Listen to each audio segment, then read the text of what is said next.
In this video, I want to talk about 5 cards that were reprinted in the Aetherdrift Commander set that brought the cost of the cards way down. My first example is Disallow, a counterspell that can counter target spell, activated ability, or triggered ability. For 3 mana, so it's the same price as a cancel, but has much more flexibility. This card used to be $3, $4, $5 from Aether Revolt, but now it's under $1 because of Aetherdrift Commander. And that's what I want to talk about in this video. Cards that didn't used to be budget, but are now budget cards for the time being as more and more of these commander decks are being cracked. Next up, I have Grave Titan. Not a huge discount, but this used to be a $2 or $3 card. Grave Titan is a 6 mana 6/6 creature giant with Death Touch. Whenever this creature enters or attacks, create 2/2 black zombie creature tokens. Now, of course, this giant is good in zombie kindred decks. But this does not just have to be in a zombie deck. This can be in a black deck that cares about making tokens or cares about enter the battlefield or recursion effects or sacrificing because it's 3 bodies immediately and then as soon as it goes sideways, it gets 2 more bodies. So just having bodies in play for sacrificing. This card used to be $2, $3, $4 depending on the set. $2 in Fallout, $3 in Magic 2012. My third example is Treasure Vault, an artifact land with a tap, add colorless, and then XX tap, sacrifice this land, create X treasure tokens. This card originally was from Adventures in the Forgotten Realm, and it now sits at $3 or $4 from that set. From Fallout, it's about $2. The extended arts are $4 or $5. But now it's under $1, and this land is good in a lot of decks. Not only is this card impactful in artifact-based decks because it's another artifact to make your affinity for artifacts cheaper, but if you have effects that recur artifacts or care about discarding artifacts, this can do both of those. You can recur lands and you can be an artifact. There's also things that make copies of artifacts, and you can make copies of a land in the color red that doesn't usually have mana ramp in a productive way.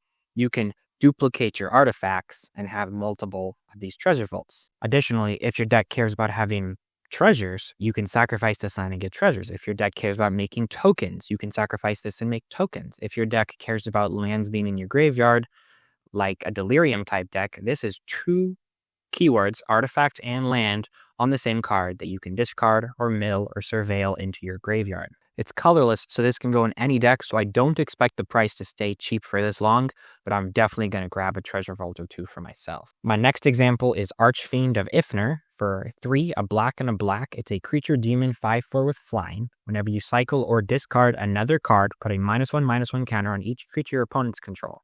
It also has cycling.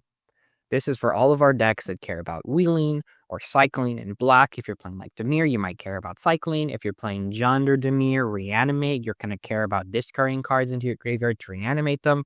This is just a way to deal with your opponent's Llanowar Elves and other little creatures and stop the board from being too token-centric, as you already do what your deck is wanting to do.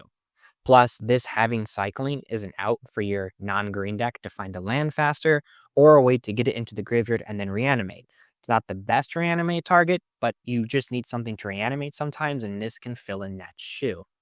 It was $4 from Amonkhet, but now it's under $1 because it's reprinted and does not have an immediate home. My next example is another colorless card, Triplicate Titan for 9 mana. It's a lot of mana. It's an artifact creature Golem 9/9 with flying, vigilance, and trample.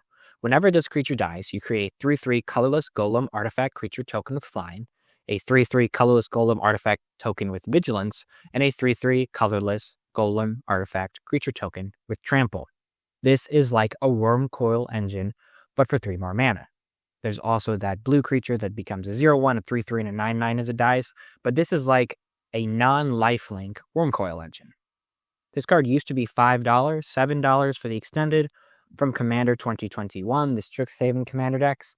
But now this is a good effect to play in a lot of decks. If you have a reanimate deck, you can reanimate this thing. If you have a deck that sacrifices artifacts easily or sacrifices creatures easily, you can get 3 bodies whenever it dies.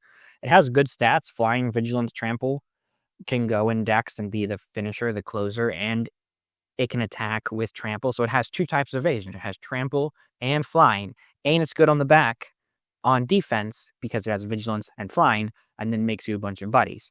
Plus, if you're playing a Goblin Kindred deck or a Flying Kindred deck, and that's your theme for your commander deck, it can fill in any of those holes as well.